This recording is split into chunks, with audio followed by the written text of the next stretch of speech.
Now there is sound.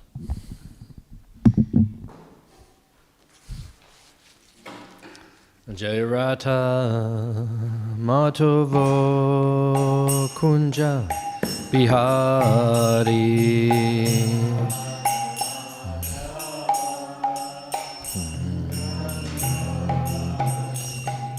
Rata Madhva Kunja Bihari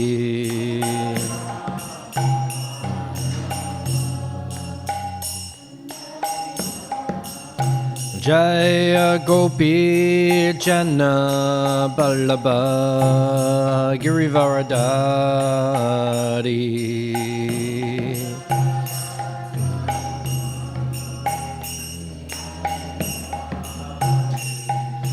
Gopi Jana Ballabha Girivaradari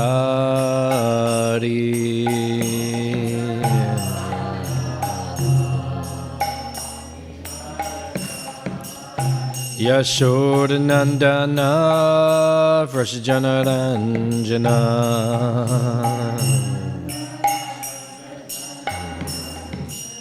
Yashodanandana Vrashjanaranjana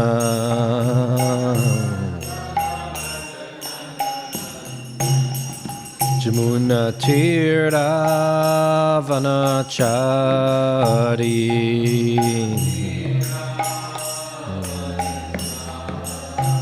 Jamuna Tira Vanachari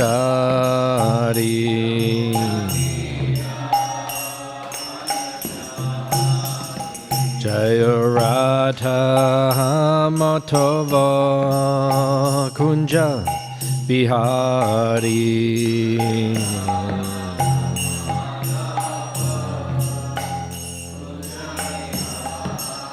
Jaya Radha Matava Kunja Bihari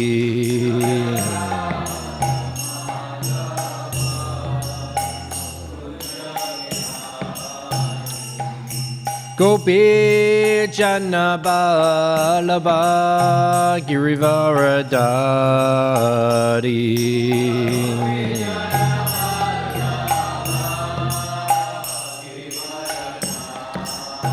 Jaya Gopi Jana Ballabha Girivaradari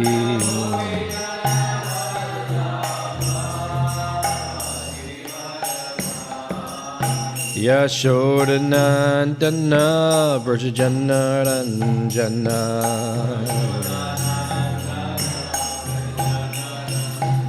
Yashodanandana Vrashjanaranjana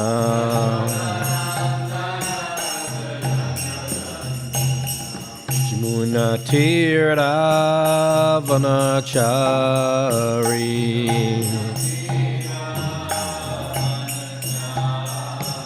Jamuna Tira Vanachari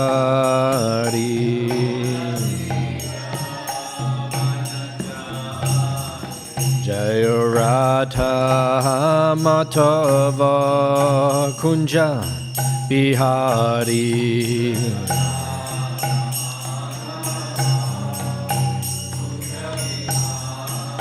E Radha Matava Kunja Bihari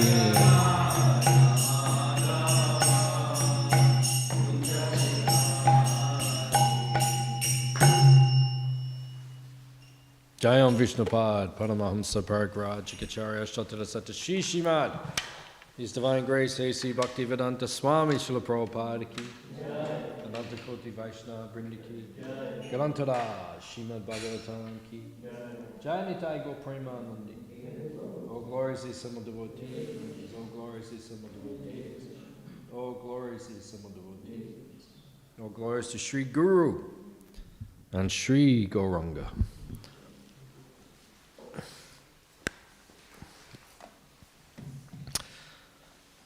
Narayanam namaskritya naram cheva narottamam devim saraswatim vyasam tato jayam udirayat.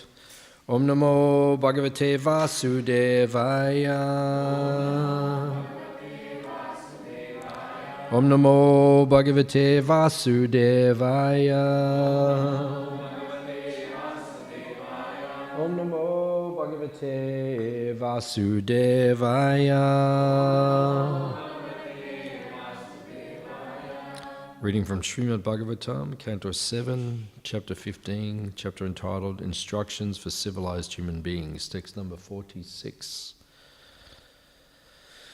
No chet pramatam asad indriya vaji shuta.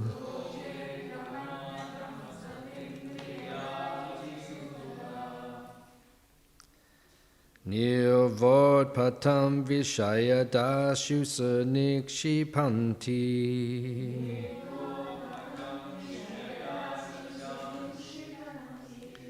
Te dashava sahaya sutamamum tamunde.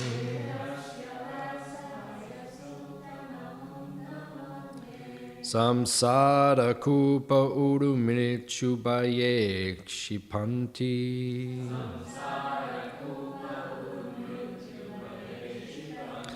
No chet pramatam asad indriya vajisuta.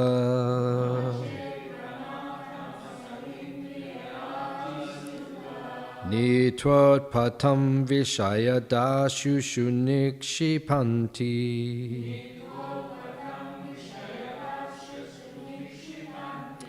Te dashava sahaya sutamamum tamonde.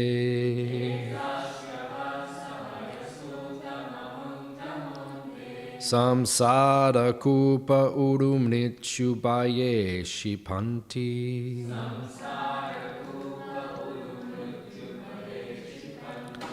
No chet pramatam asad indriya vajisuta.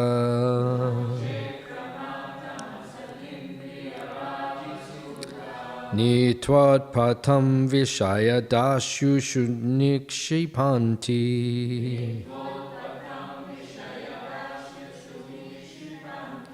Te dashyava sahaya sutamamum tamonde.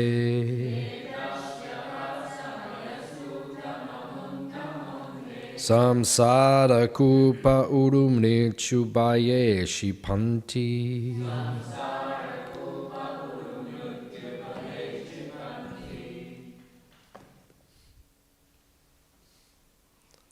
Someone in the material world, please chant.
Mataji's.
No chet, if we do not follow the instructions of Achyutya,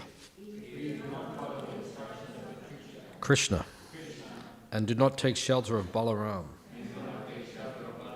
Pramatam, careless, inattentive, Asat,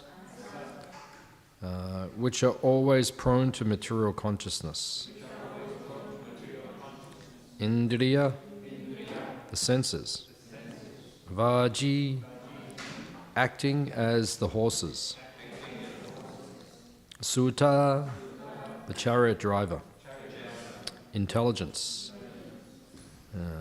Nitva, bringing, Utpatam,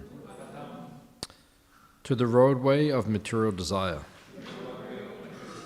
Vishaya, the sense objects, Dashushu, in the hands of the plunderers, Nikshipanti, throw, Te, those, Dashyavaha, plunderers, Sa, with, Hayasutam, the horses and chariot driver, Amum, all of them, Tamaha, dark, Ante, blind, Samsara Kupe, in the well of material existence, Uru, great, Mrityubaye, fear of death, Shipanti, throw. Translation and purport by His Divine Grace, A.C. Bhaktivedanta Swami, Śrīmad Bhāgavatam. Otherwise, if one does not take care of Achyutya, if one does not take shelter of Achyutya and Baladev, then the senses, acting as the horses, and the intelligence, acting as the driver, both being prone to material contamination, inattentively bring the body, which acts as the chariot, to the path of sense gratification.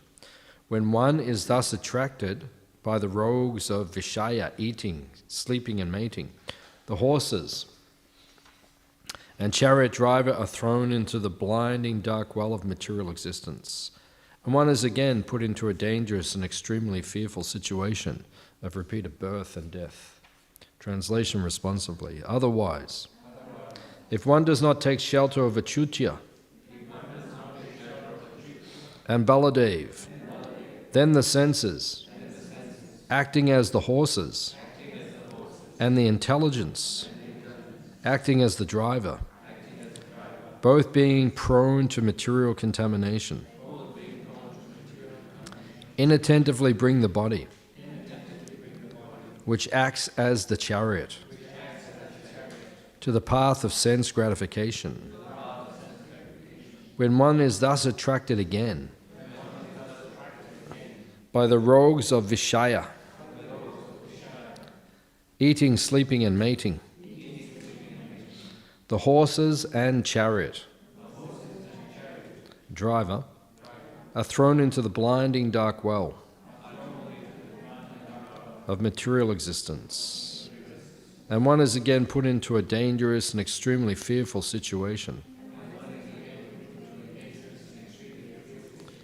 of repeated birth and death.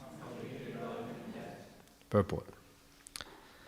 Without the protection of Gaur Nitai, Krishna and Balaram, one cannot get out of the dark well of ignorance in material existence. This is indicated here by the word nochet, which means that one will always remain in the dark well of material existence. The living entity must get strength from Nitai Gaur or Krishna and Balaram. Without the mercy of Nitai Gaur, there is no way to come out of the dark well of ignorance. As stated in the Chaitanya Charitamrita Adi 1-2, Vande Shri Krishna Chaitanya Nityanando Sahohitido Godo Daye Pushpavanto Chitro Shando Tamo Nudo. I offer my respectful obeisances unto Shri Krishna Chaitanya and Lord Nityananda, who are like the sun and the moon. They have arisen simultaneously on the horizon of Gauda to dissipate the darkness of ignorance, and thus wonderfully bestow benediction upon all. This material world is a dark well of ignorance. The fallen soul in this dark well must take shelter of the lotus feet of Gaura Nitai. For thus he can easily emerge from material existence. Without their strength, simply attempting to get out of the clutches of matter by speculative knowledge will be insufficient.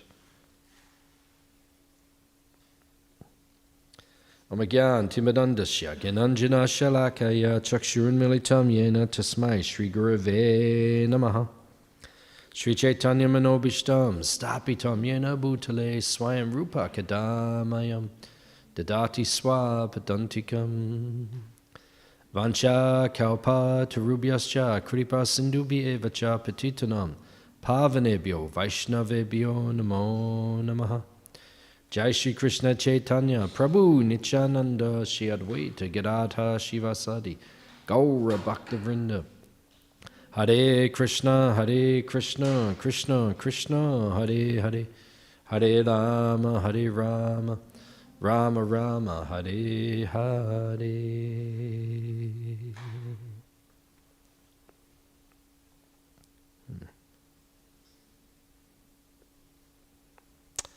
So, this chapter is called The Instructions for the Civilized Human Beings. Who are the civilized human beings? In Bhagavad Gita, Krishna says they are the Aryans, Aryan culture. Aryan means civilized human being, as opposed to the uncivilized human beings. The uncivilized human beings do not follow any regulative principles. In this Kali Yuga, people don't like to follow regulative principles because they feel restricted. They feel like one time, my Guru Maharaj, Tamal Krishna Maharaj, he was giving a lecture to some people, I think in a university. He said, in the Hare Krishna movement, we don't have illicit sex, don't eat meat, don't take intoxication, and we don't gamble. And then the people said, so what do you do for fun? What do you do? No illicit sex, no intoxication, no meat eating, no gambling. Then what do you do? There's nothing to do. So people feel restricted by these things. So then they think there's no pleasure in life. But in Bhagavad Gita, Krishna says these are regulative principles of freedom. They will make you free from the clutches of the material energy. And you will enjoy a happiness which is much greater. Param Dishtva Nivatate. Krishna, superior pleasure. Something much, much higher. What is higher than engaging in these four sinful activities? It is engaging in spiritual activity. Rishikena, Rishikesha, Sevana Bhakti Uchite. Use your senses in the service of the master of the senses. And then you will feel a superior pleasure, a superior satisfaction. So therefore, we have to follow the regulative principles because they will give you freedom from the cycle of birth and death in this material world. But people in Kali Yuga, they don't like to follow restriction. They find it very difficult. So then we come along and we say, you follow these things, and then they find, well, that's very difficult. How can I do that? So that's why Prabhupada said in the beginning, don't emphasize the nisheta. Don't emphasize the things, the do-nots, or the things that we should avoid. Engage people in the vidhi. Vidhi means the things they should do. What should they do? Chant the Hare Krishna Maha Mantra. Right? Take prasadam. Right? Associate with the devotees. Visit the holy places. Right? Hear the Bhagavatam. Right? Learn about deity worship. Honoring the deity. Taking darshan of the deity. That's what we emphasize in the beginning. Right? And then gradually we say, okay, then now you can give up these things. Prabhupada was very liberal, very encouraging in the beginning of the movement. You see, like Jamuna Devi, every morning we sing Govindam, Adi Purusham. What's the next part? Tamaham Bhajami. Every morning we are singing these words. Govinda Madi Purusham Tamaham Bhajami. That's sung by Jamuna Devi. So for the next 10,000 years in ISKCON, right, every morning devotees will sing and they will listen to her words. Now when she first came to Krishna consciousness, her sister was getting married. And Prabhupada was cooking the feast for her sister's wedding. Imagine if Prabhupada cooked for your wedding. How would you like that? What is superior? Imagine Prabhupada was cooking for your wedding. That was the Hare Krishna movement in 1966. Right? Hare Krishna movement was Prabhupada and a few others. That was it. That was the whole movement. And no one knew how to cook and do all these things. So Prabhupada was cooking for the wedding. So Jamuna, she flew to New York to be there for her sister's wedding. And Prabhupada was cooking, and she came to help Prabhupada cook. So she was helping, learning to cook, doing different things, helping Prabhupada. And then, in between, she would go out and smoke a cigarette. And Prabhupada saw. And then when she came back, Prabhupada said, "Wash your hands." So, washed her hands, and then kept helping. But Prabhupada did not say, "No, you cannot cook. You cannot." No, Prabhupada engaged her. Right? He understood. He didn't emphasize the negative things, but he engaged her in positive to her. And he said, you should give up these bad habits.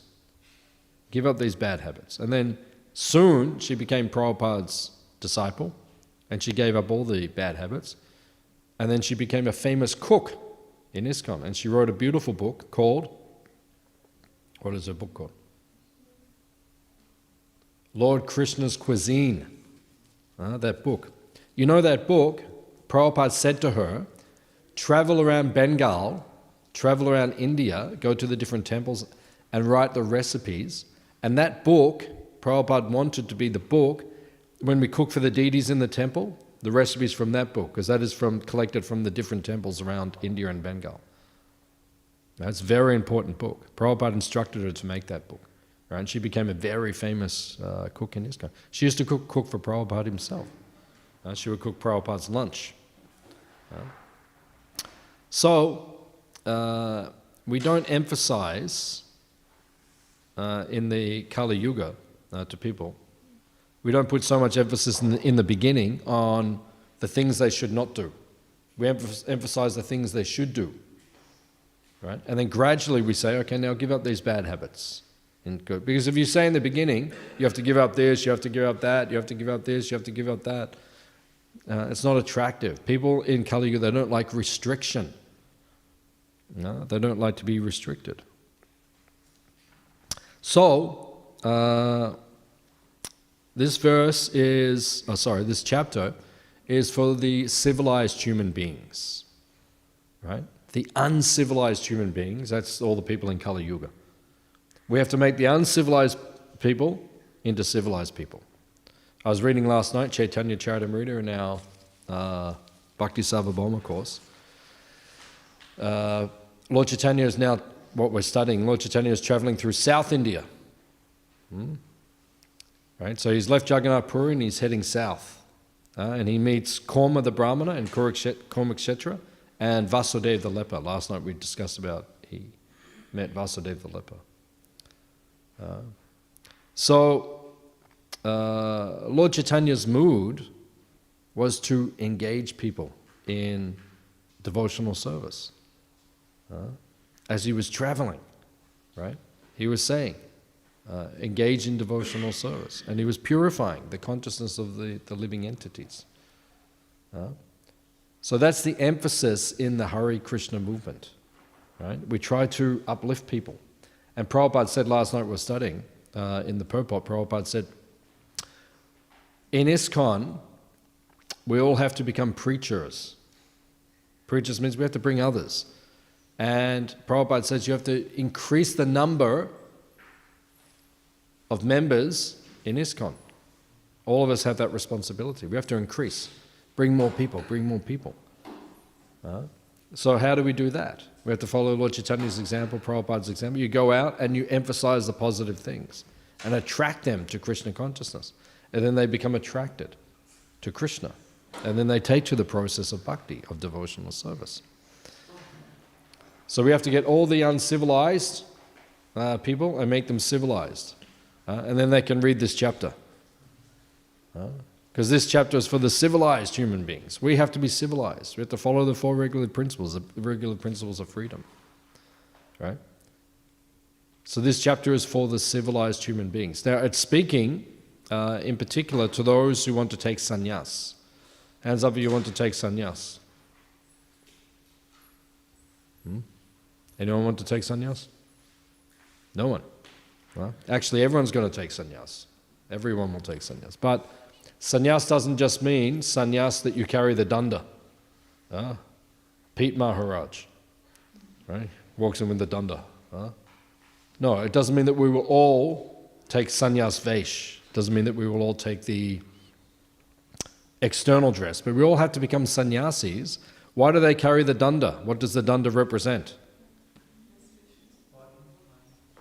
Yeah.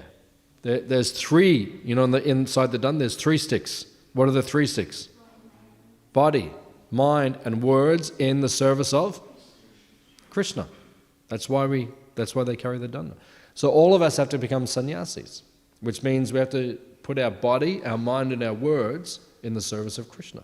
That's what sannyas is. So all devotees have to become sannyasis. And then you can call each other Maharaj or Maharaji. You can call each other like this. But you have to first engage the body, mind, words, and the senses in the service of Krishna. Right? So that's what it means to be a sannyasi. That's what this chapter is for. The instructions are teaching us how to become civilized. Civilized means Aryans. Aryan means like a sannyasi, where your body, mind, and words are in the service of Krishna. That's what the chapter is teaching us. So this particular verse, it says, 46. Make sure I'm on 46 before I start reading it. There it is. It's a very nice verse, actually. As we go further down, it says, the senses are like horses. This is a famous analogy that we use in our preaching. Our senses are like horses. Have you ever ridden a horse? Right? They're very hard to ride. You rode a horse? No? You have a horse in your house?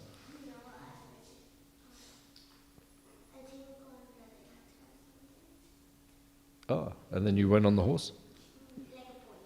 A pony, yeah. Yeah, so a pony's good, but if you ride a big horse, right, a lot of energy there. There's a lot of energy on a big horse. I've ridden big horses, right? There's a lot of energy. You have to hold the reins. If they want to go like that, you've got to control it. So your senses are like a big horse. Your senses, 5 knowledge-acquiring senses: eyes, ears, tongue, nose, and touch, the skin. Right? And then there's the 5 working senses, right? Genitals, the rectum, and then my brain is not working today. Which ones? Eyes, nose, yeah. But anyway, there are 5, which are there. Yeah, my brain is not fully. Oh, actually, no, it's walking like that. Yeah, my brain's not up to speed today. The computer is running slow. I can see, sometimes you can see it, but you can't download it. So I can't download everything today. Yeah. So, but we have these different senses. So you have the knowledge-acquiring senses, the 5 senses, right? So they're very powerful, right? They're like powerful horses. Your eyes want to look at all sorts of things. When a beautiful girl walks past, all the boys want to go like that. When the handsome boy looks past, all the girls want to go like that. The eyes are very powerful, right? And then the tongue. The tongue likes to taste anything. Like if you have a big pot of gulab jamuns there, and you see it, and then your tongue says, "I want to have one," right? And your intelligence says, "No, you had too many already. No, I want to have." And you say, "One." And then one time I ate 36 gulab jamun. That's after the feast. After the feast. 36. So then, that's the tongue. The tongue wants to taste. Well, that was nice. Oh, let me do it again. Oh, 17, 18, 28, 29, 35, 36, like that. So then, sometimes it happens like that. Tongue is very powerful. Bhaktivedanta Thakur says, the most voracious of all the senses. So the eyes are like a powerful horse, and then the tongue is like a powerful horse. Ears, they like to hear this and that. Especially when you're contaminated, when your consciousness is contaminated, what do you like to listen to? Prajalpa. Prajalpa means mundane talk. I want to hear all the gossip, Gramya Katha. So you like to hear, right? And then the nose likes to smell things, nice things, attracted. And the sparsha bhoga, your skin likes to touch soft things. It's like men like to touch women, women like to touch men. That's why, because they want to. So these senses are very powerful. It's like 5 wild horses. Imagine you got 5 horses. You're in the chariot, and they're all. They want to go, and you're trying to. That's why to be a chariot driver, you have to be very powerful. Like in the Mahabharata, Krishna drove Arjuna's chariot. You have to be very strong to control all the horses, right? How many horses on Arjuna's chariot? 4. How many horses on Krishna's chariot? 4. Who is Krishna's chariot driver? Daruka. Daruka, he drives Krishna's chariot. What are Krishna's horses called? Sugriva, Shaibya, Balahaka, and Megapushpa. Krishna has 4 very powerful horses, and Daruka has to hold them. Imagine Krishna's horses, how strong they must be.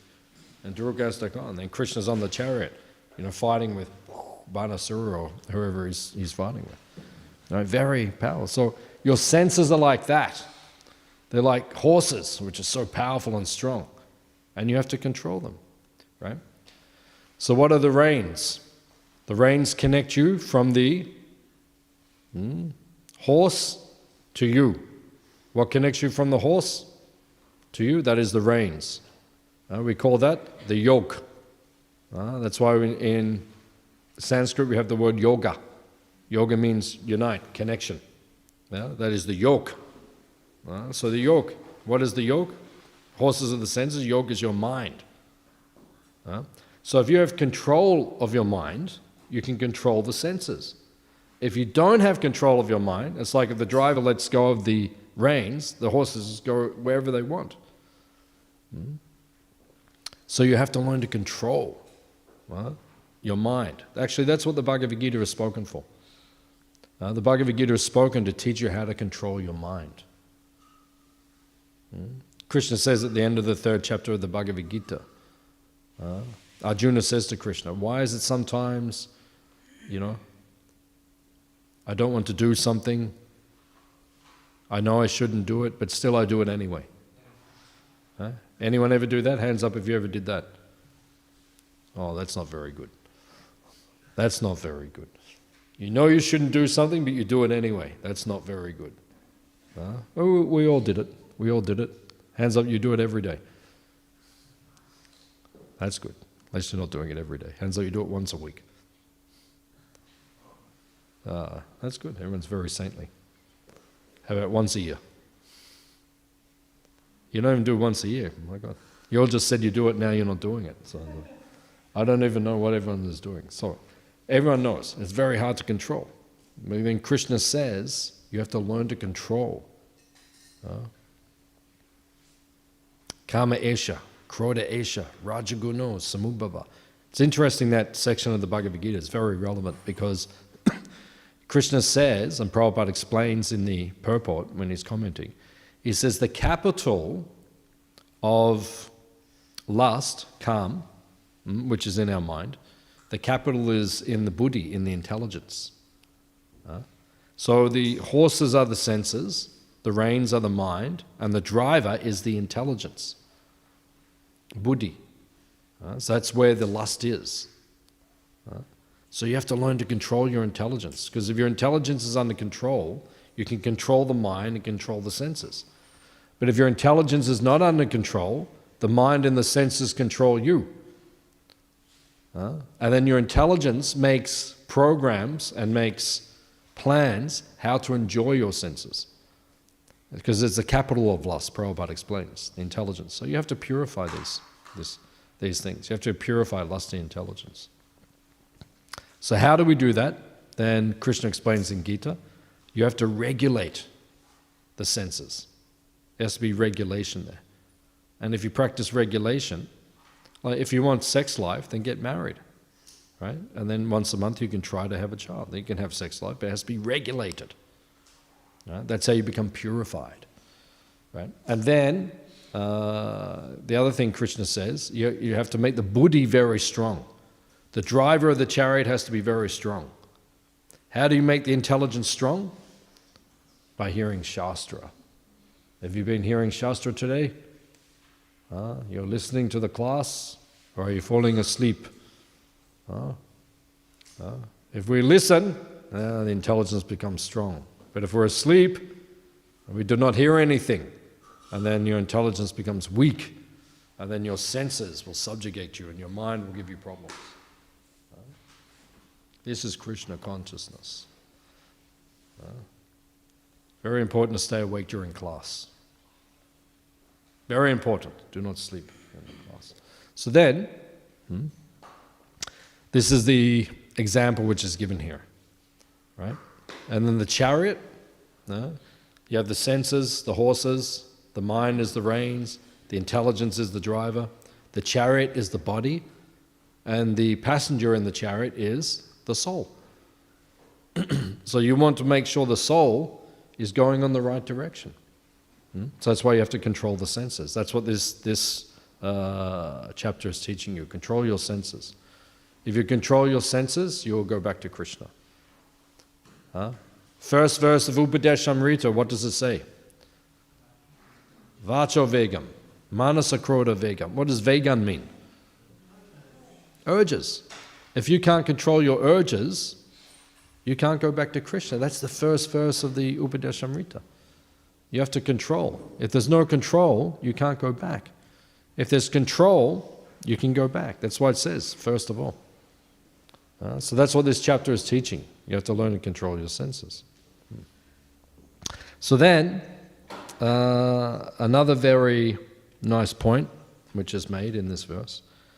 It says that the driver is thrown into the dark well of material existence. And then he has to go through the fearful situation of repeated birth and death. So if you don't learn to control your senses, you go into the dark well of material existence. This is called Griha Medi life. Griha Medi means people who are in married life, but they're there to enjoy the senses. Meti, what is meti? Just like in India, you see sometimes the bulls, they go around the turnstile. And in the middle, you have some grains, and they're crushing the grains. That center is called the meti. So Griha Medi means the center is the Griha. That's the center of your life. Oh, everything, my Griha is everything. Well, my wife is my life. This is my mantra. This is what people think. Griha becomes the center. Deha pacha kalatra dishu atmasainesh vasvatsubhi. It says in Bhagavatam. Deha. You think you are the material body. And because you think you are the material body, then you get kalatra. Kalatra means the wife or the husband. I'm the body, so I need this. And then, apatya. Apatya means then offspring. Right? Then produce offspring. And that all becomes the center of my existence. That's the center. And then adishu means you need paraphernalia. Lots of paraphernalia. What do you need? You need a house, you need a car, you need jacuzzi, you need helicopter, you need all these things. These are all paraphernalia. Oh, I need more, and I need more, and I need more, and I need more. And people just fill their houses up with all these things. They work hard all week to buy things that they do not need to impress people they do not like. That's material life. That's the mantra of all the material people. I'll work hard all week so that I can buy all the things that I don't need, so I can impress all the people that I do not like. This is material life. But devotees are not like that. No, devotees have a spiritual focus in their life. They don't just want to work like a materialist. So, it is said, this is called the dark well of material life, Griha Medi life. It's like falling into a dark well.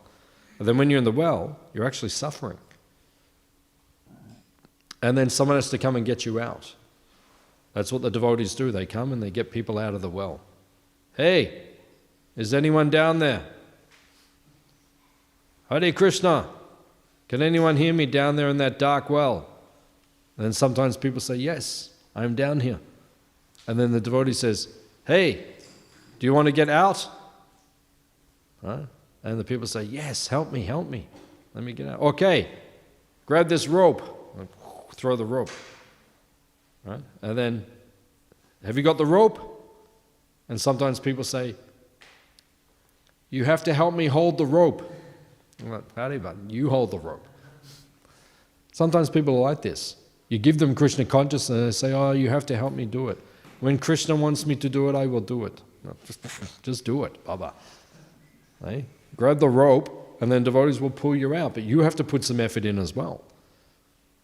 Devotees will take you out of the material world, that's okay. They'll pull you out of the well, but you have to hold on to the rope. You have to work hard to become a devotee. It takes effort to become a devotee. So then you throw the rope, and then the devotee, someone grabs the rope, and the devotees pull them out of the dark well of material existence. And then when you're out of the well, then you can enjoy life in Vaikuntha.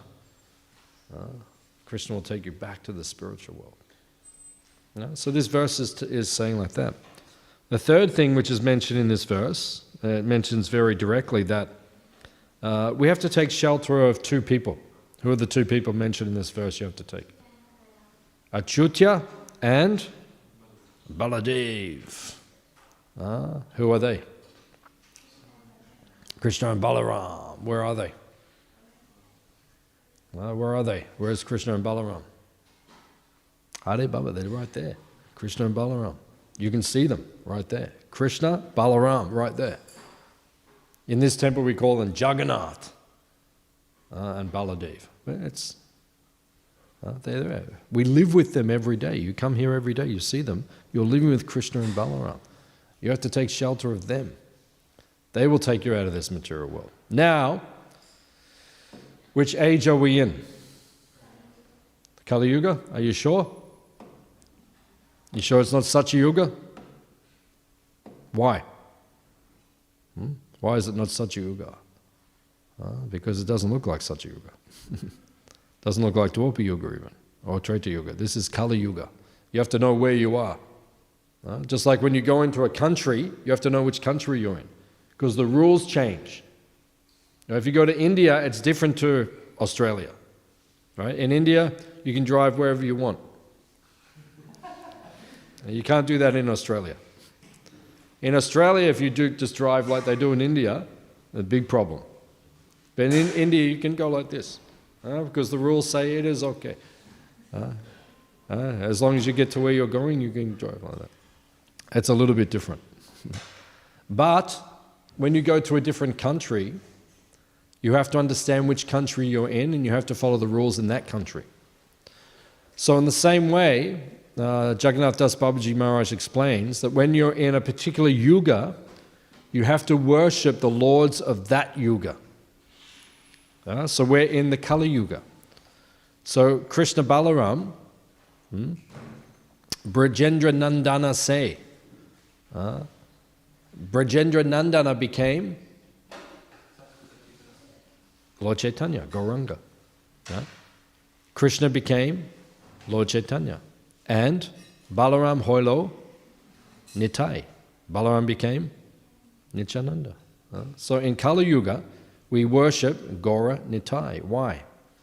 Because they are the most merciful personalities, even more merciful than Krishna and Balaram. Right? Their mercy is, they are supremely merciful, Parama Karuna. Lord Chaitanya is the most merciful. And who is even more merciful than Lord Chaitanya? It is Lord Nityananda Prabhu, even more merciful than. So that's why in Kali Yuga we take shelter of Gaura Nitai, because we need their mercy to get out of this age, to get out of the material world. Lord Nityananda Prabhu is the most merciful personality. There is no one more merciful than him. So in the Kali Yuga, all the devotees, they take shelter. If you look at ISKCON, if you go around the world, if you go to India and you visit the Gaudiya Mats, there are many Gaudiya Mats, because we're originally we were part of the Gaudiya Mat, from Bhaktivedanta Saraswati Thakur, but then Prabhupada broke off and made ISKCON because there was some friction inside Gaudiya Mat. So then Prabhupada started a new movement, new institution. But we're all related. But if you go to most of the Gaudiya Mats in India, in Mayapur and so forth, most of their temples have Gaur Gadadhar. There's not many of their temples have Gaura Nitai deities. But then if you come to ISKCON, it's interesting because that was the tradition up until then. But then in ISKCON, when Prabhupada established all over the world, there's no Gaur Gadadhar. It's only Gaura Nitai, all the temples around the world. Because Prabhupada understood as the Yuga-Acharya that the only person who can deliver all the conditioned souls in Kali Yuga is Nityananda Prabhu. So Prabhupada installed him in all of the temples. And in this temple, we are very fortunate because Prabhupada installed Gaura Nitai himself. Right? Prabhupada installed Gaura Nitai personally. Right? And Radha Vallabha. Radha Vallabha he installed in St Kilda. And he installed Gaura Nitai right there. And Jagannath, Balaram, Subhadra, they appeared on the Ratha Yatra festival and on the Rath cart in front of Prabhupada, right, in Melbourne. So they all appeared by Prabhupada's, directly by Prabhupada's desire, right? So this Gaura Nitai, they are the biggest solid metal Gaura Nitais on the planet, except for Panchatattva in Mayapur. But they're the largest in the world. Each one weighs half a ton. Takes 6 men to carry just one of them. Right? Very big deities. So they've come here, Melbourne, and Prabhupada called this temple Melbourne Mahaprabhu Mandira. Prabhupada called this temple. Because Gaura Nitai have come here to purify all the people of this land. All the people in Victoria and Tasmania are being purified by Gaura Nitai. That's why they appear. So in Kali Yuga, we have to take their process. Right? In Dwapara Yuga, the process was what? Jagya. No, actually it was deity worship. Treta Yuga was Jagya. Yeah, it was deity worship. That was the process in the previous age. But in this age, people are not so qualified. Not everyone is qualified for deity worship. So the process is Harinam Sankirtan. Chant the holy name of Krishna. Congregationally chant Hare Krishna, Hare Krishna, Krishna Krishna, Hare Hare, Hare Rama, Hare Rama, Rama Rama, Hare Hare. Prabhupada said chant and be happy. Just dance. Prabhupada actually says that if you dance and chant in front of Gaura Nitai, you can go back to Godhead in this lifetime. You don't even have to take second initiation, Brahman initiation. You don't even have to go on and worship the deities directly. In Kali Yuga, the process is so powerful of Nam Sankirtan that just by dancing and chanting in front of Gaura Nitai, you can go back to Godhead. That's how powerful this is. So it says in this verse, worship Achyutya, Krishna, and Baladev. And in Prabhupada says in the purport, in Kali Yuga that means Gaura Nitai. Gaura Nitai give us qualification to worship Krishna Balaram, Jagannath Balaram Subhadra, and Radha Vallabha. So we'll stop here. We'll ask if there's any questions or comments. in this material world.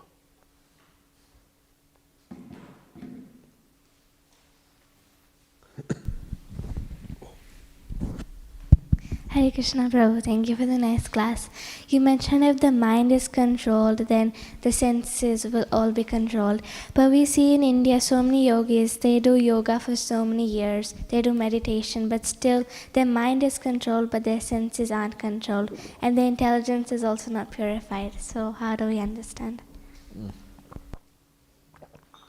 Yeah, it's true. Sometimes the yogis, they practice for many years and then they fall down. We see in Bhagavatam, the pastime Sobari, yeah, he fell down. But devotees also fall down. Right? Devotees also practice for many years and sometimes they fall down too. Their senses become weak. So until you get to a very advanced level of Krishna consciousness, you won't fall down. So the danger is there for all of us, for yogis and for bhakti yogis. We're yogis as well, we're bhakti yogis. So for all the yogis, the bhakti yogis, the ashtanga yogis, all the different yogis, there's always the danger of fall down because the senses are very strong. Prabhupada explains in the second chapter of the Bhagavad Gita, he says that the senses are like serpents, sapa, like a snake. I actually saw a snake yesterday at our farm, sapa. I didn't tell my wife. I saw because she gets scared. I didn't tell her. I saw. But I saw the snake yesterday. And then, if the snake doesn't have teeth, there's nothing to worry about. When they got teeth, you have to be worried, because they could bite you. But if there's no teeth, there's nothing to worry about. So Prabhupada says, when you purify your senses through the practice of bhakti yoga, then your senses become like serpents without any teeth. They won't hurt you anymore. They won't distract you anymore. But there's always a danger we might fall down. So at the moment we have to be careful. You be careful of your senses. Don't eat too much ice cream.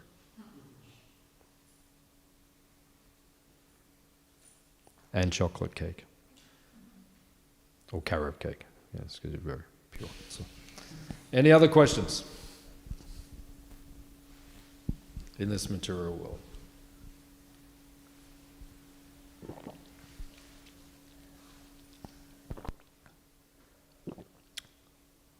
Okay, Srila Prabhupada ki? Jai.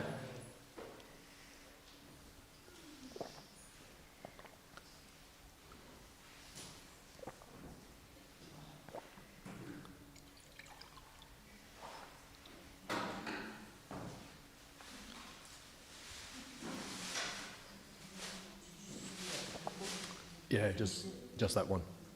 Yeah. Thanks, man. Thanks for your writing. You're my favorite board writer. Hare Krishna.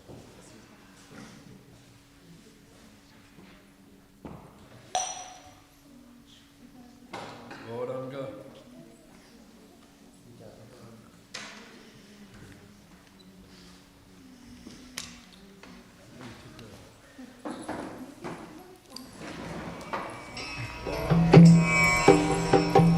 Vandeham